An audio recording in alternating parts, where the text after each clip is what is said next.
Welcome to Atheist Bulletin. This is Dr. Samram, Atheist Center, Vijayawada. I'm Sudipti Vardhan, Atheist Center, Vijayawada. ముఖ్యాంశాలు. అసమానతలు లేని సమాజం నాస్తికత్వంతోనే సాధ్యం. ప్రముఖ నాస్తికులు గోరా. స్వశక్తి మీద విశ్వాసం ఉంటేనే విజేత అవుతాడు. ఆస్తిక భావజాలం మనిషిని నిర్వీర్యం చేస్తుంది. శాస్త్రీయ దృక్పథం కలిగిన సైంటిస్ట్ లూయి పాస్చర్. నిప్పుల మీద నడక దైవ మహత్యం కాదు, సైంటిఫిక్ సూత్రమే అందుకు మూలం. డాక్టర్ సమరం. ఫిబ్రవరి 28న సైన్స్ డే సందర్భంగా విజయవాడ నాస్తిక కేంద్రంలో గోరా సైన్స్ సెంటర్ ఆధ్వర్యంలో వివిధ సైన్స్ కార్యక్రమాలు. రోజు రోజుకి ఎందరినో యూట్యూబ్లో ఆకట్టుకుంటున్న డాక్టర్ సమరం మల్టీ ఛానల్ నెట్వర్క్ కార్యక్రమాలు. ముఖ్యాంశాలు చూశారు కదా, ఇక వాటి వివరాల్లోకి వెళ్దాం. డాక్టర్ గారు, అసమానతలు లేని సమాజం నాస్తికత్వంతోనే సాధ్యం అన్న గోరా గారి మాటలను కాస్త వివరించండి. సుదీప్తి, ఈ రోజున మన సమాజంలో చూస్తే ఎన్నో రకాల అసమానతలు ఉన్నాయి. అసమానతలు అంటే ఏదో కొద్దిపాటి తేడా అనుకుంటారు. సామాజిక రంగంలో, అలాగే ఆర్థిక రంగంలో, రాజకీయ రంగంలో, ఏ వ్యవస్థలో తీసుకో, అది ఆర్థిక వ్యవస్థ కావచ్చు, రాజకీయ వ్యవస్థ కావచ్చు, ఏదైనా కావచ్చు, ప్రతి వ్యవస్థలో ఎన్నో రకాలంటే అసమానతలు చూస్తున్నాం. ఈ అసమానతలు చిన్నవే కాదు, చాలా పెద్దవి. దీనికందరికీ మూలం ఏమిటి? ఆస్తికత్వం. మనకి మానవ జాతి నాగరికత సాధించి ఎన్నో సంవత్సరాలైంది, ఎన్నో యుగాలైంది అనొచ్చు మాట. ఎంతో మనం అడ్వాన్స్ సాధించాం, ఎంతో పురోగమనం వచ్చింది. అయినా మనుషులకి మధ్య చెప్పలేనంత వైరుధ్యం కనబడుతుంది. మానవులంతా ఒకటే అంటాం, అందరూ దేవుని బిడ్డలే అంటారు. మరి ఆస్తి ప్రకారం అంతే, అందరూ దేవుని బిడ్డలే. కానీ ఏమిటి తేడా? ఎందుకు అసమానతలు? మరి కొంతమంది అంటారు ఆస్తికులు, పులికి మేకకి తేడా ఉంది కదా. అలాగే ఈ రంగ సమాజంలో మనుషులకి మధ్య ఈ రకమైన వైరుధ్యాలు ఉండడం సహజమే అంటారు. అలా అన్నా కారణం ఏంటి? వాళ్ళలోన ఆస్తిక దృక్పథం, ఆస్తిక దృష్టి.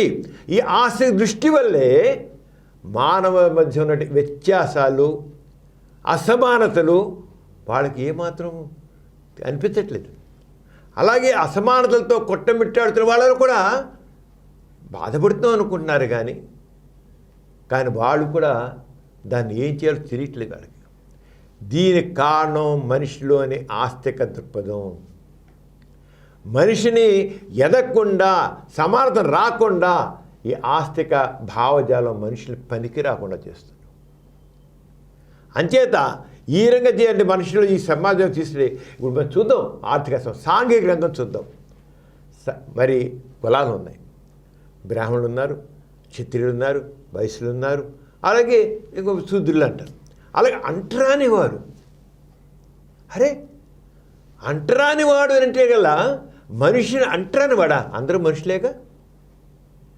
బ్రాహ్మణుడు వాడు అసలు అంటరాని, ఆ గాలి తగిలితేనే ఏదో అయిపోతుంది, అపరిశుభ్రత అయిపోతుంది అనేటువంటివి.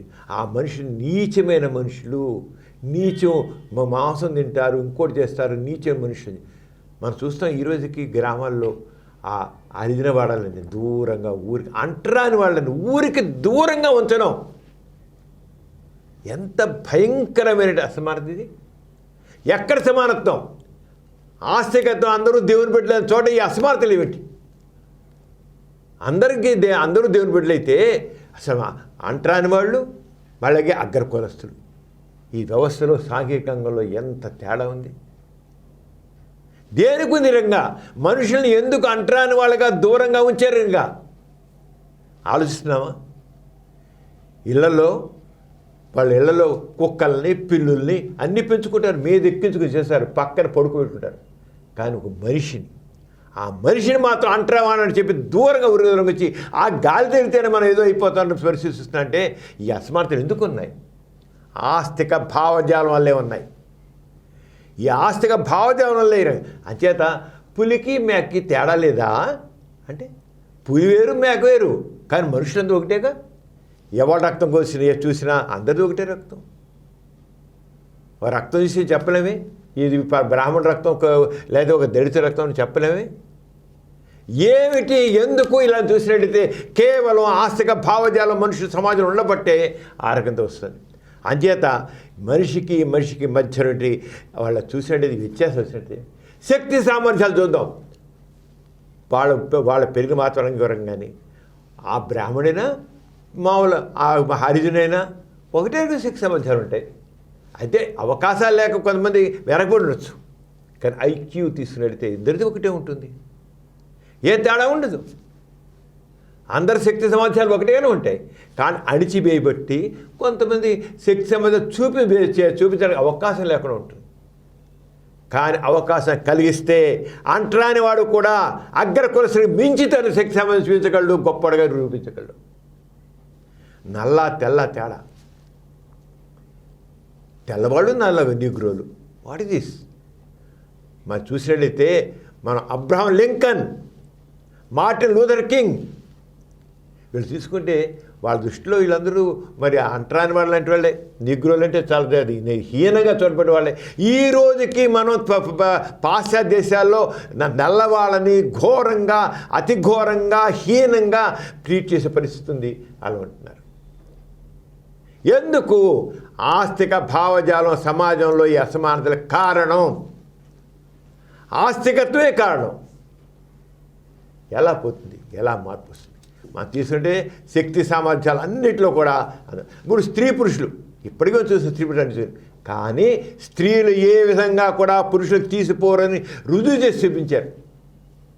ఇక భారతదేశంలో ఇందిరాగాంధీ తీసుకున్నా, ఇంగ్లాండ్లో తీసుకున్నా, శ్రీలంకలో తీసుకున్నా, సినిమా బండకాయ కానీ గోల్డెన్ కానీ వీళ్ళందరూ కూడా మరి సైన్స్ రంగంలో కానీ ఏమాత్రం కూడా తీసిపోకుండా స్త్రీలు ఉన్నారు కదా.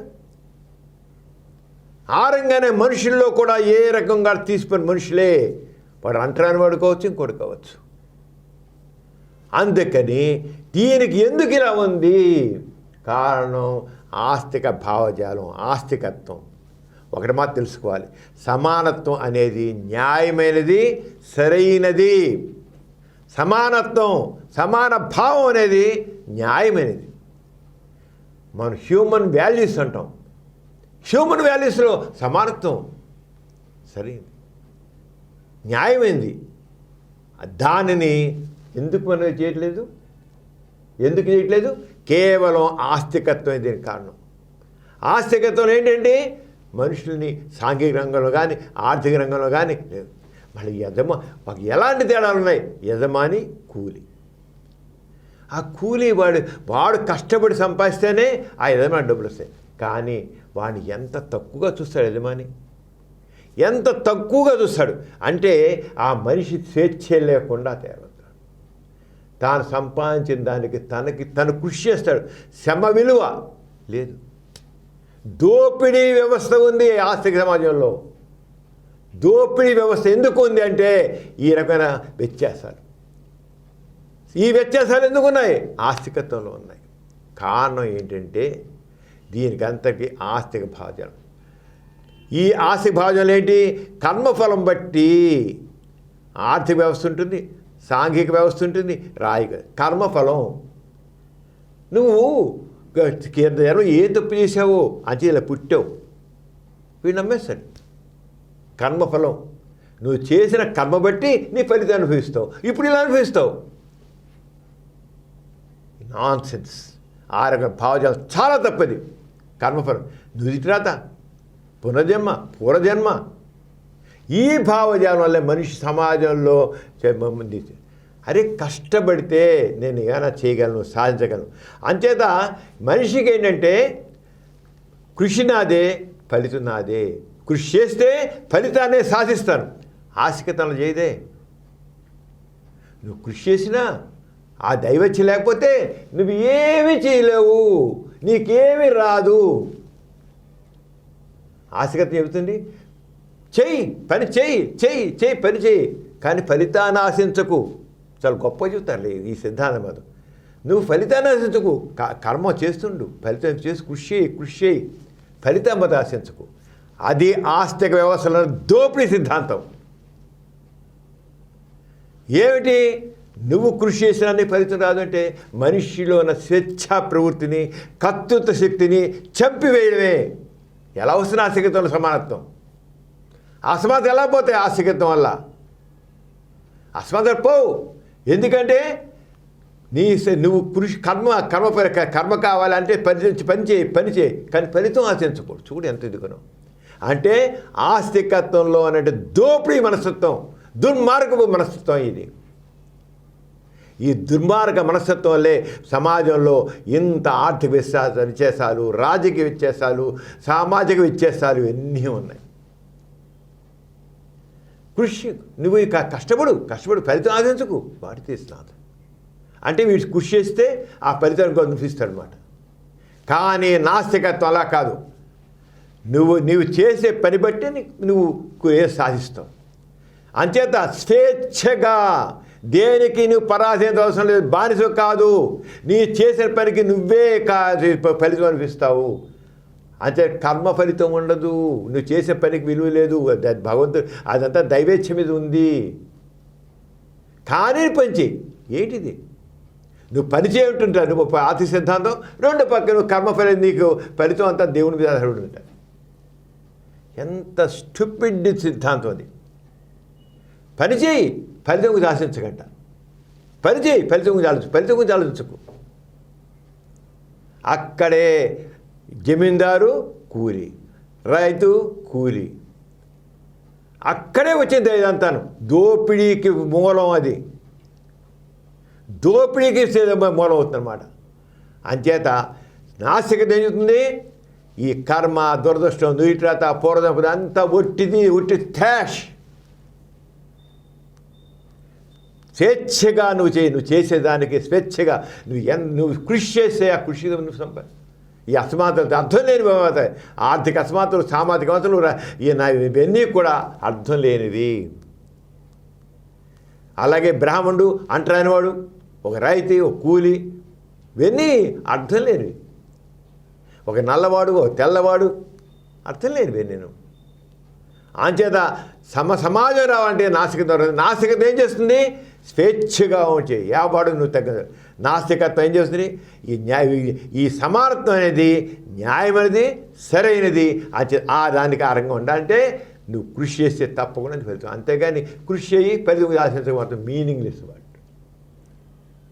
ఫలితం వస్తుంది, ఎందుకంటే నీకే ఫలితం వస్తుంది. కృషి నీదే, ఫలితం నీదే. అంతేగాని ఎవడు ఇచ్చేది దయాదాక్షిణ్యాలు కాదు, దయాదాక్షిణ్యాలు కాదు. అంచేత ధీరంగా ఆస్తిక సిద్ధాంతం అనేది మనిషి యొక్క బానిస ప్రవృత్తితో ఆడుకునేటువంటిది, పరాధీన భావంతో ఆడుకునేది. దైవభావం మనిషిని పరాధీనుగా మారుస్తుంది, బానిసగా మారుస్తుంది, కృషి కర్తవ్యహీనుడిగా మారుస్తుంది ఆస్తికత్వం. నాస్తికత్వంలో కాదు. నాస్తికత్వం అంటే స్వేచ్ఛ, నాస్తిక అంటే సమానత్వం. స్వేచ్ఛ సమానతలు వచ్చేది కేవలం నాస్తికత్వం వరే. గోరాగారు అందుకని చెప్పారు, ఆస్తికత్వం ద్వారా సమానత్వం రాదు, నాస్తికత్వం ద్వారానే సమానత్వం వస్తుంది. ఎందుకంటే మనిషిలోని స్వేచ్ఛా ప్రవృత్తిని, స్వయం కృషిని అది పైకి తీసుకొస్తుంది. అందుకని కృషి ఫలితం గురించి ఆలోచించకు. ఫలితం నువ్వు చేసిన పని నీకు ఫలితం, నువ్వు చేసిన దాన్ని బట్టి ఫలితం వస్తున్నమాట. అంచేత మామూలుగా ఇలా ఉండారు కదా. సరే ఆస్తికుల్లో కూడా మంచివాళ్ళు ఉన్నారు, కాదన్న మంచివాళ్ళు ఉన్నారు, ప్రేమ గల వాళ్ళు ఉన్నారు అంటున్నారు. కానీ వాళ్ళు కూడా కొంత వెళ్ళిపోయాక ఈ రకమైన సమాజంలో వాళ్ళు కూడా వాళ్ళు కూడా ఒక దుర్మార్గులు, దోపిడీ చేసే మనుషులు ఉన్నారు ఆస్తిక వాళ్ళ ఈ మంచి వాళ్ళు కూడా అణిగిపోతున్నారు. దుర్మార్గులకి, దోపిడీ చేసే వాళ్ళకి, వీళ్ళకి మంచి వాళ్ళ ఆస్తికత ఉన్నవాళ్ళు కూడా అది అయిపోతున్నారు. కారణం ఈ ఆస్తిక సిద్ధాంతం, అసమానతలు పెంచే ఆస్తిక సిద్ధాంతం. నాస్తికత్వం ఒకటే అసమానత తొలగిస్తుంది. అందుకనే గోరగారుతారు వాస్తవికత, సంఘ దృష్టి, వ్యక్తిత్వం. ప్రతి వ్యక్తి కూడా సత్యం ప్రకారం వెళ్ళు. అలాగే సంఘ దృష్టి, మానవత్వం. 3 వ్యక్తిత్వం, క్రియకి స్వయం కృషికి, దానికి క్రియాత్మక శక్తికి నాస్తికత్వం దోహదం చేస్తుంది. అంచేత సమాజం రావాలంటే, అసమానత తొలగాలంటే నాస్తికత్వం రావాలి. నాస్తిక చైతన్యం ఉంటేనే సరే అసమానత లేని సమాజం వస్తుంది. అది చేయాలి. అంచేత స్వేచ్ఛ మనిషికి స్వేచ్ఛ అనేది నాస్తికత్వం, కృషి అనేది నాస్తికత్వం. అంచేత అసమానత లేని సమాజం రావాలంటే నాస్తికత్వం కావాలి. ఎంత మేరకు ప్రజల్లో నాస్తిక చైతన్యం వస్తుందో అంత మేరకు సమాజంలో అసమానతలు తిరుగుతాయి. అది సాంఘికంగా కావచ్చు, ఆర్థికంగా కావచ్చు, నైతికంగా కావచ్చు, ఏదైనా సరే సరైనది వస్తుంది. అంతే ఆ రోజు అందుకు ప్రతి ఒక్కరు తను గుర్తించాలి. ఆస్తిక సమాజంలో మనిషిని పరాధీనత నుంచి బానిసగా ఉంచి ఏ రంగా వాడిని కర్తవ్యహీనుడిగా చేస్తుందో తెలుసుకోవాలి. చేసినట్లయితే సమాజం ముందుకు వెళ్తుంది. డాక్టర్ గారు, మన ప్రతి బులెటిన్లో సామాజిక పురోభివృద్ధికి, మానవ కళ్యాణానికి తోడ్పడిన ఒక ప్రముఖ మహనీయుని గురించి చెప్పుకుంటున్నాము. ఈసారి ఎవరి గురించి చెప్తున్నారు? సుదీప్తి, మానవాళికి మహోపకారం చేసిన హేతువాద భావాలు కలిగిన శాస్త్రజ్ఞుడు లూయి పాస్చర్ గురించి చెప్పుకుందాం. లూయి పాస్చర్ అంటే అందరికీ తెలుసు. అందరికీ గుర్తు చేయండి, యాంటీ రేబీస్ వ్యాక్సిన్, పిచ్చి కుక్క కాటుకి వ్యాక్సినేషన్ కనుగొన్నవాడు. వ్యాక్సినేషన్ అంటే మనిషిని ఆ జబ్బు నుంచి బయటపడేసేది, రాకుండా చేసేది. ఇప్పుడు కరోనా ఉంది మనకి, కరోనా వైరస్ మనం చేసిన ఇంజక్షన్ కరోనా వ్యాక్సినేషన్ అంటే అది ఆ కరోనా వ్యాక్సిన్ వేసుకుంటే రాకుండా ఉంటుంది. అలాగే పిచ్చుకు కరిచింది అనుకున్నాం. పిచ్చుకు కరిస్తే పూర్వకాలం పిచ్చుకు కరిచిన వాళ్ళు లక్షలాది మంది ఆ కాటు గురించి చచ్చిపోయారు. ప్రపంచం లక్షలాది, వందలు వేలు కాదు, లక్షలాది మంది చనిపోయారు. అటువంటి భయంకర వ్యాధి నుంచి మనిషిని రక్షించడానికి వ్యాక్సిన్ కనిపెట్టిన వాడు మానవతావాది లూయి పాస్చర్ సార్. ఈయన ఫ్రాన్స్ దేశానికి చెందినవాడు. 1822లో ఫ్రాన్స్లోని డోల్ అనే ఊళ్ళో ఒక చర్మకారుని కుటుంబంలో ఆయన జన్మించారు. పెద్ద వైద్యం కాదు, చాలా కష్టపడి పైకి వచ్చాడు. చాలా కష్టపడి మామూలు అతి సాధారణ కుటుంబం నుంచి వచ్చినవాడు. ఆయన డాక్టర్ కాదు, కేవలం కెమిస్ట్రీ చదివాడు. కానీ ఆయనకి సైన్స్కి సంబంధించి అనేక విషయాల మీద అత్యంతమైన ఆసక్తి ఉంది. అంతే ఫిజిక్స్లో ఆయన నిష్ణాతుడయ్యాడు, కెమిస్ట్రీలో నిష్ణాతుడయ్యాడు, బయోకెమిస్ట్రీలో నిష్ణాతుడయ్యాడు, ఎన్ని రంగాలు బాగా మెడికల్ సైన్స్లో నిష్ణాతుడయ్యాడు. ఆయన ఏమైనా సరే ఈ పిచ్చి కుక్క కాడుతో చనిపోతున్న వాళ్ళ నుంచి నేను రక్షించాలి అనుకున్నాడు. కృషి చేసి అనేక జంతువుల మీద వాటి పరిశోధన చేసి ఆ రేబీస్ వైరస్ని నిరోధించడానికి చివరికి ఒక ఇనాక్యులేషన్ అంటే వ్యాక్సిన్ తీసుకున్నాడు. వ్యాక్సిన్ తయారు చేసి అరేంజ్ చేసి ఆయన చాలా చాలా మహోపకారం చేసిన లెక్క.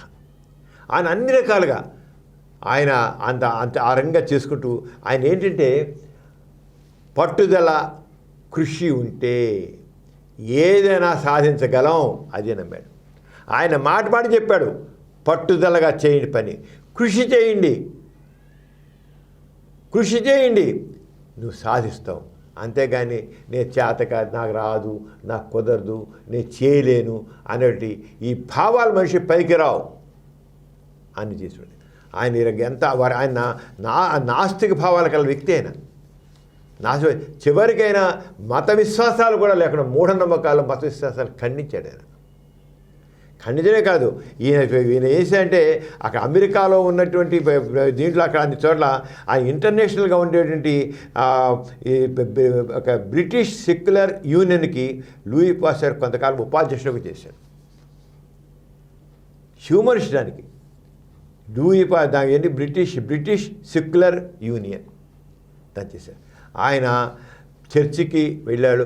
ఈ చర్చిలోని మహత్యాల గురించి చెప్పేవి, వీటన్నిటికీ మూఢనమ్మకాలకు వ్యతిరేకంగా ఆయన మాట్లాడాడు. బైబిల్లో ఎన్నో మూఢనమ్మకాలు ఉంటాయి, ఎన్నో మహత్యాలు ఉంటాయి బైబిల్లో. అవన్నీ తప్పు. మొత్తం మనిషిని ముందుకు పోయి ఈ రకమైన మూఢనమ్మకాలు ఆయన ఓపికగా నేను నాస్తికుడని చెప్పపోయినా ఆయనలో మార్పు భావాలున్నాయి. మూఢనమ్మకాలు మాత్రం వ్యతిరేకం. అతను దేవుడి నుంచి మాట్లాడలేదు, దేవుడు ఉన్నాడు లేని మాట్లాడాల, కానీ మూఢనమ్మకాలని, మౌఢ్యాన్ని మాత్రం ఆయన పెరిగించాడు. ఆయన దాంట్లో ఇక ఆయన చనిపోయినప్పుడు ఆయన ఎంత ఏంటంటే, నేను చనిపోయిన చర్చిలో ఏ రకమైన ప్రార్థనలు కానీ ఏ రకమైన కర్మకాండలు కానీ చేయడానికి వీల్లేదన్నాడు. అంటే చనిపోయిన తర్వాత చేసేటువంటి కర్మకాండాలు కూడా ఒక మోక్షానికి సంబంధించినవి. ఆ చర్చిలో నాకు ఏ రకం కర్మకాండాలు చేయడానికి వీలేదు అంటే ఆ రకానికి ఏ రకం చేసే కర్మకాండాలు లేకుండా ఆయన్ని ఖననం చేయడం జరిగిందన్నమాట. అంటే ఒక సైంటిస్ట్ అయ్యండి, ఒక వాస్తవం దగ్గర కట్టుబడి ఉండి, ఆ ఒక శాస్త్ర విప్లవానికి కట్టుబడి ఉండి చేశారు. అంచేత మనం చూసే సైంటిస్ట్ చాలామంది చూస్తే వాళ్ళందరికీ ఎవరికి దేవుడి మీద నమ్మకాలు లేవు. అయితే ఉన్నాడు లేని అన్నాక ఆ జోలికి పోలే అంతే. దేవుడు ఎరుగున మనిషి కృషి ఏదైతే వాస్తవం దాన్ని అంగీకరించడం, పరిశీలించు, పరీక్షించు, అంతే. ప్రశ్నించు, పరిశీలించు, పరీక్షించు. ఆ దాంతో ప్రశ్నించడం ప్రతిదాన్ని ప్రశ్నించడం నేర్చుకో. ప్రశ్నించడం ఈయన కూడా చెప్పాడు, ప్రశ్నించడం, పరిశీలించడం, పరీక్షించడం. ఆ దాన్ని మూఢంగా దేన్ని నమ్మవద్దు. ఆరంగా లూయి పాస్టర్ చేసుకొచ్చారు. ఆయన 70 జన్మ సందర్భంలో ప్రపంచంలో వివిధ దేశాల రాయబారులు ప్యారిస్లో పాస్టర్ని అభినందించారు. ఆయన 73 ఏట ఆయన మరణించారు. ఆయన చనిపోయిన తర్వాత ఫ్రాన్స్లో అత్యంత ప్రతిభావంతుడైన గొప్ప వ్యక్తి ఎవరు అని ఫ్రెంచ్ ప్రజలకి వాళ్ళు ఒక సర్వే పెట్టారు. ఫ్రాన్స్లో అత్యంత ప్రతిభావంతుడు, అందరినీ ఆకట్టుకునే వ్యక్తి, అందరికీ ఎంతో మంచి వ్యక్తి ఎవరికి అత్యంత ప్రతిభావంతుడు ఎవరిని అడిగితే దాటిన ఒకే గొంతులో ఆయన లూయి పాస్చర్ అని చెప్పారు. ఓ సైంటిస్ట్కి అంతగా. మామూలుగా నెపోలియన్కి చాలామంది అక్కడ ఫ్రాన్స్లో నెపోలియన్ చాలా పొగుడతారు. వాడికి హీరో, నెపోలియన్ హీరో. అలాంటి నెపోలియన్ కాకుండా ఈయనకి ప్రథమ స్థానం ఇచ్చారు ఫ్రాన్స్లో వాళ్ళందరూ కూడా. అంటే మానవాళికి కృషి చేసిన మహోన్నత వ్యక్తిత్వం గల వ్యక్తి లూయి పాస్చర్. ఆ నెపోలియన్ గురించి చాలా గ్రేట్గా చెప్పేది. నెపోలియన్ ఏ స్థానంలో తెలుసా? 5వ స్థానంలో ఉన్నాడు. తక్కిన ఎవరు? సైంటిస్టులు వచ్చారు. అంచేది ఎవరైతే సమాజం కోసం, ఈ మనుషుల కోసం, సమాజ ప్రగతి కోసం కృషి చేస్తారో వాళ్ళే ప్రజలు గుర్తుంచుకుంటారు, వాళ్ళే ప్రజలు కీర్తిస్తారు. నెపోలియన్ గ్రేట్ వారియర్ కావచ్చు, కానీ నెపోలియన్ 5వ స్థానంలో ఉన్నాడు. మన ఈయన మాత్రం పాస్చర్ మొదటి స్థానంలో వచ్చాడు. ఆ రంగా ఎంతో సమాజం మీద తనదంటూ ముద్ర వేసి మానవాళి కోసం మహోన్నతమైన కృషి చేసిన వ్యక్తి పాస్చర్. అలాంటి వాళ్ళందరికీ కూడా ప్రేరణదాయకం, ఆదర్శప్రాయం. ఎథీస్ట్ బులెటిన్లో చిన్న విరామం. సైన్స్ నాలెడ్జ్ కార్యక్రమానికి స్వాగతం. పాము కాటు తిని చావుకి సిద్ధమై మంత్రం వేయించగా బతికి బట్టకట్టిన వాళ్ళు ఉన్నారు కదా, మరి వాళ్ళ మాట ఏమిటి? మంత్రానికి బలమే లేకపోతే వాళ్ళు ఎలా బతికారు? ఈ ప్రశ్నకి ఒకలాగా సమాధానం చెప్పవచ్చు. తిండి లేకుండా 60-70 రోజులు మనిషి బతికి ఉండగలగడేమో, కానీ నీళ్లు లేకుండా వారం 10 రోజుల కన్నా ఎక్కువ కాలం బ్రతకలేడు. కంగారులకి, ఇతర మార్సుపియల్స్కి ఇటువంటి పొట్ట సంచిని ప్రకృతి ఎందుకు ప్రసాదించింది? సుమారు 10 కోట్ల సంవత్సరాల క్రితం డైనోసార్ యుగం నడుస్తున్న కాలంలో తొలి క్షీరద జంతువులు బయలుదేరాయి. ఈగని జాగ్రత్తగా గమనిస్తే తన కాళ్లను లేదా చేతులను ఒకదానితో ఒకటి తరచూ రుద్దుకుంటున్నట్లు కనిపిస్తుంది. చేతులు శుభ్రపరచుకుంటుందా అన్నట్లు కనిపిస్తుంది, కానీ ఇది నిజానికి శుభ్రం చేసుకోవడం కాదు. చూసారా? ఇలాగే మన నిత్య జీవితంలో అనేక విషయాలని మనం గుడ్డిగా నమ్మేస్తూ ఫాలో అయిపోతూ ఉంటాం. అందుకే ప్రతి విషయాన్ని ప్రశ్నించడం మొదలు పెడితేనే అందులో పరమార్థం తెలుస్తుంది, మౌఢ్యం తొలుగుతుంది. ఎథీస్ట్ బులెటిన్కి తిరిగి స్వాగతం. డాక్టర్ గారు, నిప్పుల మీద నడక దైవ మహత్యమని, ఏదన్నా కోరుకొని నిప్పుల గుండంపై నడిస్తే ఆ కోరికలు తీరుతాయని నమ్ముతారు. దీని గురించి మీరేం చెప్తారు? నిప్పుల గుండం మీద నడవడం ఏమాత్రం దైవ మహత్యం కాదు. అది కేవలం సైంటిఫిక్ ప్రిన్సిపల్, ఒక శాస్త్రీయ సూత్రం ద్వారా అది జరుగుతుంది, ఏమాత్రం కాదు. కానీ మామూలుగా మతపరంగా చూసినట్టయితే మహమ్మదీయులైతే అల్లాహు అక్బర్ అంటూ ఆ నిప్పుల గుండా నడుస్తారు పీర్ల పండుగ రోజున. అదే దేవుడు వాళ్ళకి ఆ నిప్పుల గుండా నడవాలంటే ఎంతో దేవుడు శక్తినిచ్చాడు, దేవుడు కాపాడాడు. అది ఒక మహత్యం కింద దేవుడిని నమ్ముకోబట్టి నిప్పుల గుండం మీద నడవగలిగాము అని మాట. అలాగే హిందువులు కూడా నడుస్తారు. వాళ్ళు హిందువులు దేవుడు ఇచ్చే మహత్యం వల్ల మేము నిప్పులు కూడా నడిచాం. హరహర మాదేవ హరహర మాదేవ అంటూ అరుస్తూ వాళ్ళు నడిచారు. ఏమీ లేదు, ఎవరైనా నువ్వు నేను మనందరం నడిచేవాళ్ళమే, అందరు నిప్పులు కూడా నడిచేవాళ్ళం. మన ఆస్తికులు మనకేమో దేవుడి మీద నమ్మకం లేదు, దేవుడిని ఒప్పుకోం కూడాను. కానీ ఏమిటి వాళ్ళందరూ హరహర మాదేవను అల్లాహ్ అక్బర్ అని తిరుగుతుంటే దేవుడు లేదు దెయ్యం లేదు ఇదంతా కేవలం సైన్స్ ప్రిన్సిపల్ అని చెప్పి మనం నడిచేసాం. మరి దేవుడు లేదు దెయ్యం లేదంటే మరి దేవుడు ఊరుకుంటాడు ఊరుకోలేదు మరి. కానీ వాళ్ళకంటే చాలా చక్కగా హాయిగా ఇదేంటి ఒక రకంగా ఫిజిక్స్ ప్రిన్సిపల్, గ్లోబాయిడల్ యాక్షన్ అంటారు. ఇది ఏంటి చాలా సింపుల్. ఒక 10 అడుగులు ఉండేటి ఒక పొడుగు ఉన్నటి 4 అడుగులు వెడల్పు 4 అడుగులు లోతు ఉండేటి ఒక గొయ్యి తీసి 4 అడుగులు వెడల్పు 4 అడుగులు లోతు 10 అడుగులు దూరం పొడుగు ఉండాలి. దాంట్లో తుమ్మ ముద్దులు కానీ చింత ముద్దులు కానీ అంటే బాగా గట్టిగా ఎక్కువ ఇంత నిప్పులు అవుతాయి. అది ఒక 2-3 గంటలు మండితే ఆ ముద్దులని కాలిపోయి ఇంత నిప్పు గడ్డలు నిప్పులు అవుతాయి.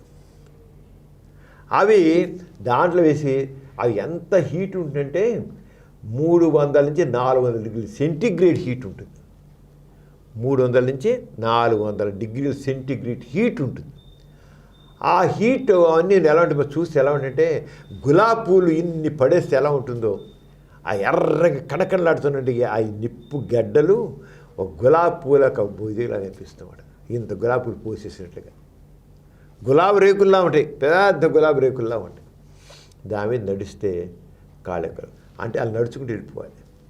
10 అడుగులు మరి అనుకున్నాం కదా, 4 అడుగులు వెడల్పు 4 అడుగులు లోతు 10 అడుగులు దూరం కదా, 10 అడుగులు వేసి నడిచి వెళ్ళిపోవచ్చు.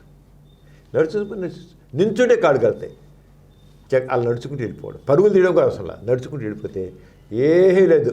ఒక దూది పరుపు మీద నడిచి వెళ్తే ఎలా ఉంటుందో, బూరుగు దూడి పరుపు మీద నడిచి ఎలా ఉంటుందో అలాగే ఉంటుంది. మరి ఎందుకు కాలలేదు?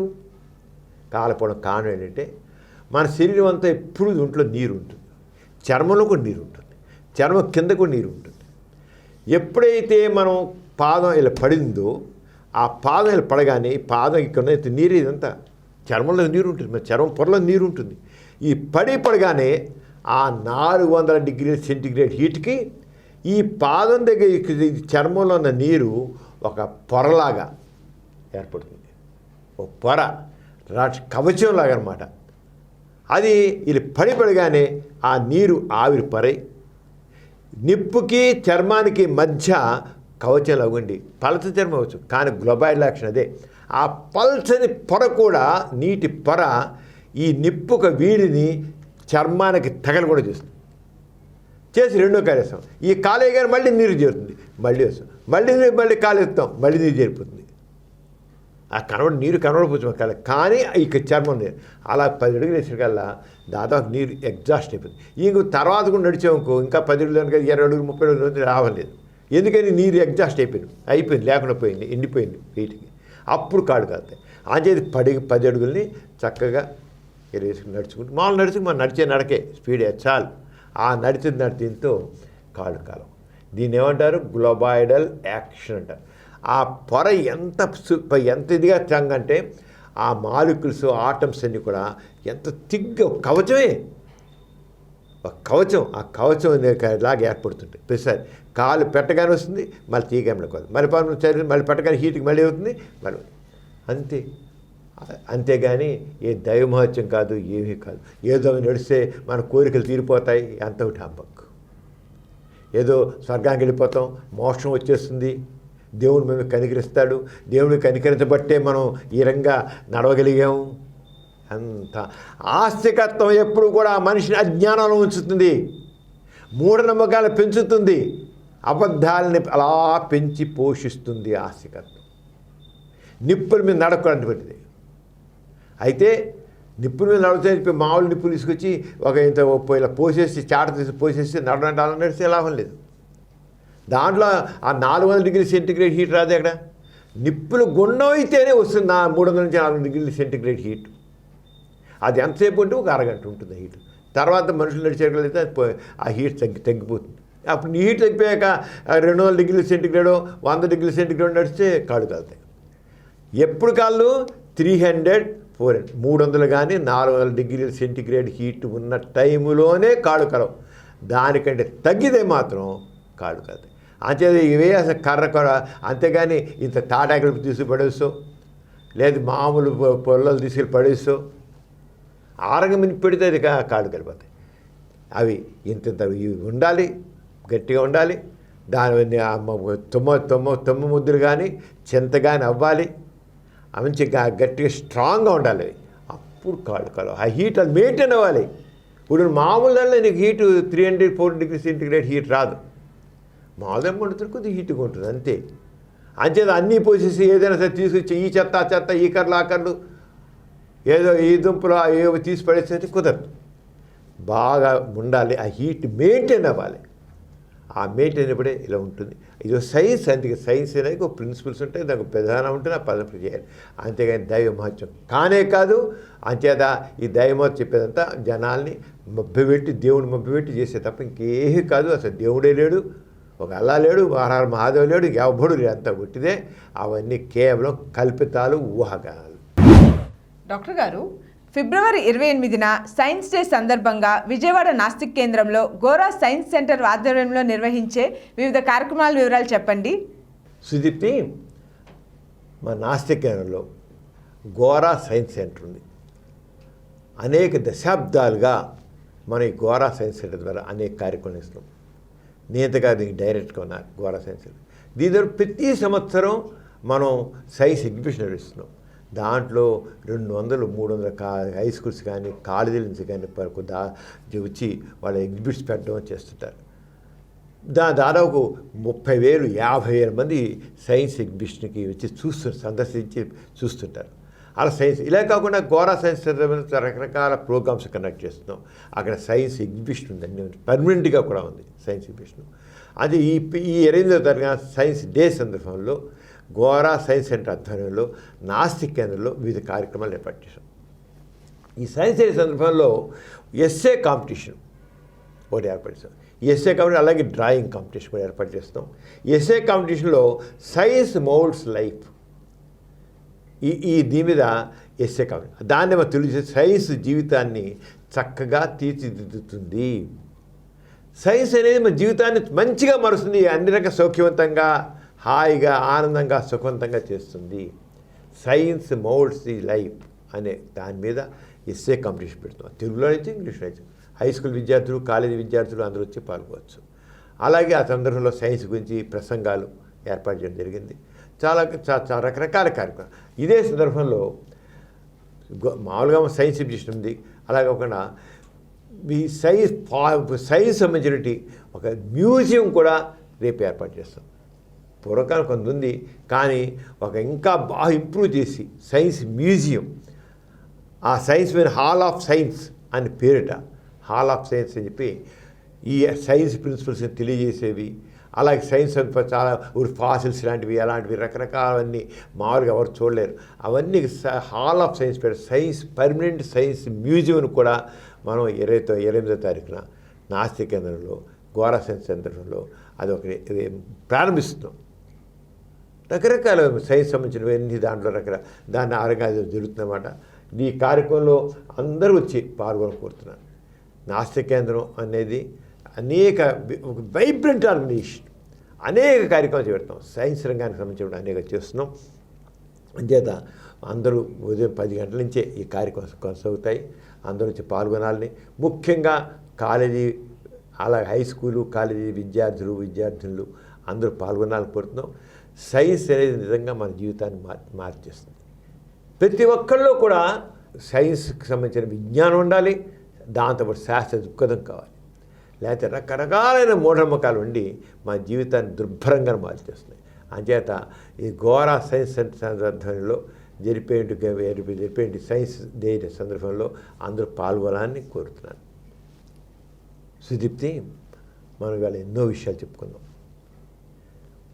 ఈ కార్యక్రమం ఎథీస్ సెంటర్ ఛానల్ ద్వారా అందరికీ అందుబాటులో, ఇంకా తక్కిన ఛానల్ కూడా మనం ప్రమోట్ చేస్తాం. ఎత్తి సెంటర్ ఛానల్. ఇది ఎత్తి సెంటర్ ఛానల్ దేంట్లో ఉంది? డాక్టర్ సమరం మల్టీ ఛానల్. యూట్యూబ్లో డాక్టర్ సమరం మల్టీ ఛానల్ నెట్వర్క్లో. డాక్టర్ సమరం మల్టీ ఛానల్ నెట్వర్క్లో ఇంతవరకు 16 ఛానల్స్ ఉన్నాయి. 16 ఛానల్లో రకరకాల కార్యక్రమాలు. ఎత్తి సెంటర్ గురించి ఎత్తి సెంటర్ ఛానల్ ఒకటి ఉంది. అలాగే పాజిటివిజం ఇంగ్లీష్ ఛానల్ ఉంది, పాజిటివిజం తెలుగు ఛానల్ ఉంది, పాజిటివ్ హిందీ ఛానల్ ఉంది. ఇలా ఇవే కాకుండా సమరం, డాక్టర్ సమరం ఒకటి, డాక్టర్ సమరం మీకోసం ఒకటి, హెల్త్ ఛానల్ అని, న్యూస్ ఛానల్ అని, ఇలాగ ఈ మొత్తం 16 ఛానల్స్. మనం ఇవన్నీ చాలాసార్లు చెప్పుకున్నాం. ఇవి చాలా ప్రజాదరణ. ఇప్పుడు మనం చూసినట్టు ఇది పెట్టి దాదాపు ఈ డాక్టర్ సమరం మల్టీ ఛానల్ నెట్వర్క్ ద్వారా అనేక ఛానల్స్ చెప్తుంటే ఎంతవరకు ఈ 2 ఏళ్లలో ఈ వ్యూస్ చూసినట్లయితే, ఈ ఛానల్స్కి వ్యూస్ తీసుకున్నట్లయితే ఎవరు ఇమేజిన్ చేయగలరా? దాదాపు 17 కోట్ల వ్యూస్ వచ్చాయి. 17 కోట్లు, 17 వందలు కాదు, 10,000 కాదు, 10 లక్షలు కాదు, 17 కోట్ల వ్యూస్ వచ్చాయి. ఇంకా మించే 17 కోట్లకు మించి వ్యూస్.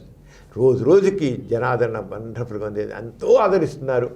ఇప్పుడు ఈ 16 ఛానల్స్ కానీ మనం కొత్తగా మరిన్ని ఛానల్స్ స్టార్ట్ చేస్తాం. కొత్తగా 3 ఛానల్స్.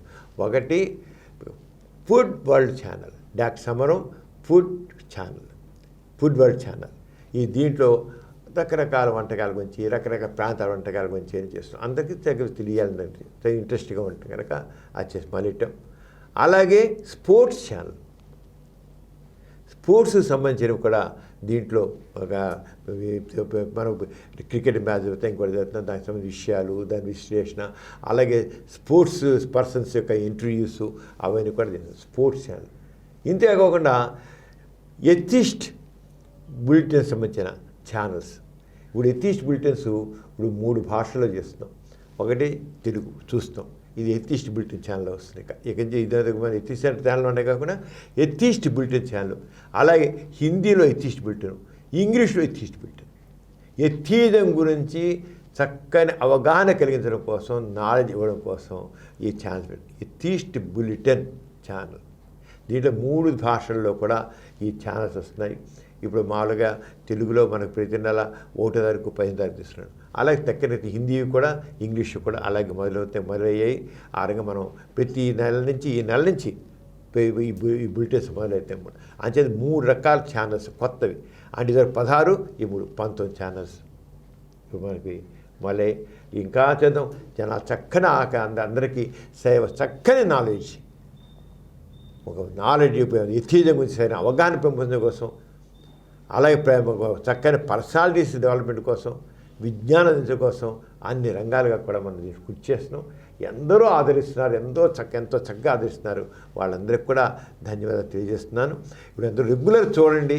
మీరు చూడమే కాదు, షేర్ చేయండి, మీ ఫ్రెండ్స్కి చెప్పండి. దీని ఒక యాప్ ఉంది, డాక్టర్ సమరం మల్టీ ఛానల్ నెట్వర్క్ది యాప్ ఉంది. గూగుల్ ప్లే స్టోర్లోకి వెళ్ళి ఆ డౌన్లోడ్ చేస్తుంది. డాక్టర్ సమరం మల్టీ ఛానల్ నెట్వర్క్ కొడితే ఆ యాప్ వస్తుంది. చేసుకుంటే మొత్తం అన్ని 19 ఛానల్స్ మీ దాంట్లో వస్తాయి. ఇంకా దేనికైనా మీరు సబ్స్క్రైబ్ చేసుకో పల్లె, దేనికైనా చేసుకోవచ్చు, సబ్స్క్రైబ్ చేసుకోవచ్చు. అలా కాకుండా టోటల్గా ఒకే యాప్ ద్వారా అన్ని చూడొచ్చు కనుక నేను కోరేది అంటే అందరూ కూడా ఈ డాక్టర్ సమరం మల్టీ ఛానల్ నెట్వర్క్స్ నుంచి యాప్ని డౌన్లోడ్ చేసుకొని కోరుతున్నాను. ఆ రంగా మనందరం కూడా ఒక నవ సమాజానికి నాంది పెరుగుదాం, నవ సమాజ నిర్మాణానికి మనం తోడ్పడదాం. అందరికీ జై ఇన్సాన్. జై ఇన్సాన్.